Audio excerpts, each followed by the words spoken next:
जादुई गधा। एक समय की बात है। एक छोटे से गांव में एक गरीब किसान रामलाल रहता था। रामलाल के पास एक पुराना कमजोर गधा था जिसका नाम था मोती। मोती अब बूढ़ा हो चुका था और काम करने में असमर्थ था। एक दिन रामलाल ने सोचा, अब इस बूढ़े गधे का क्या करें, इसे बेचकर कुछ पैसे कमा लेते हैं। लेकिन गांव में कोई भी मोती को खरीदने के लिए तैयार नहीं था। रामलाल बहुत परेशान होकर सोया।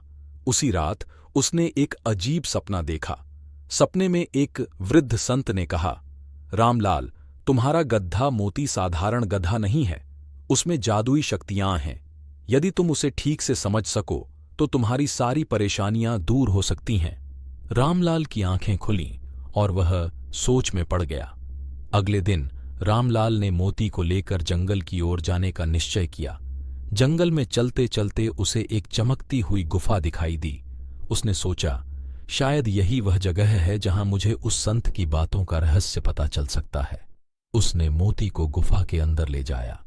अंदर पहुंचते ही गुफा में एक अजीबोगरीब रोशनी फैल गई और अचानक मोती ने बोलना शुरू कर दिया, रामलाल, मैं एक साधारण गधा नहीं हूं, मैं एक जादुई गधा हूं और मैं तुम्हारी सभी समस्याओं का समाधान कर सकता हूं।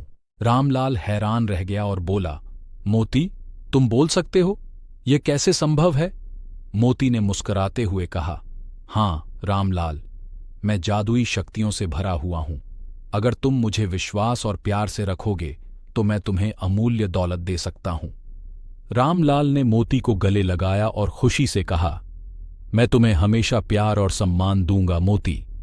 मोती ने अपनी जादुई शक्तियों का उपयोग करते हुए कहा, रामलाल, जब भी तुम्हें पैसे की जरूरत हो तो बस मेरे कान में धीरे से कहना, सोना बरसे, और तुम्हारे पास सोने की वर्षा होगी। रामलाल ने उत्सुकता से कहा, सोना बरसे, और अचानक मोती के चारों ओर सोने के सिक्कों की बरसात होने लगी। रामलाल की खुशी का ठिकाना नहीं रहा। वह सोने के सिक्के बटोर कर घर लौट आया और अपने परिवार को सारी बातें बताईं। रामलाल के दिन बदल गए थे। उसकी गरीबी दूर हो गई और उसका परिवार सुखी और समृद्ध हो गया। गांव के लोग उसकी इस अचानक समृद्धि से हैरान थे और रामलाल से इसका रहस्य जानना चाहते थे। लेकिन रामलाल ने मोती के बारे में किसी को कुछ नहीं बताया। एक दिन गांव के मुखिया को रामलाल की समृद्धि पर शक हुआ। उसने सोचा, जरूर इसमें कुछ गड़बड़ है।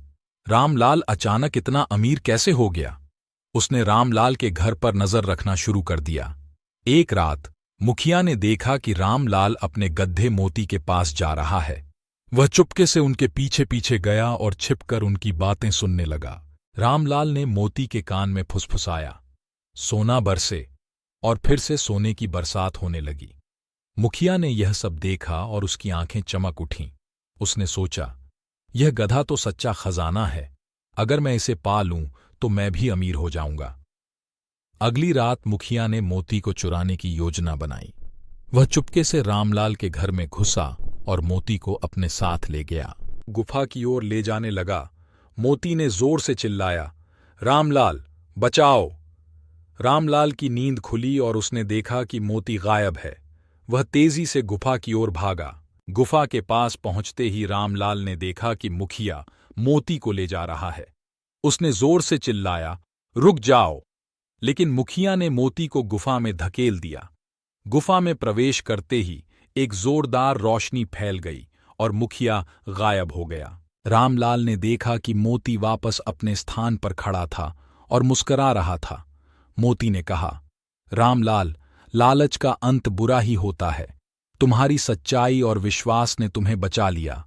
अब हमेशा याद रखना कि सच्ची खुशी और समृद्धि प्यार और विश्वास में ही है, न कि लालच में।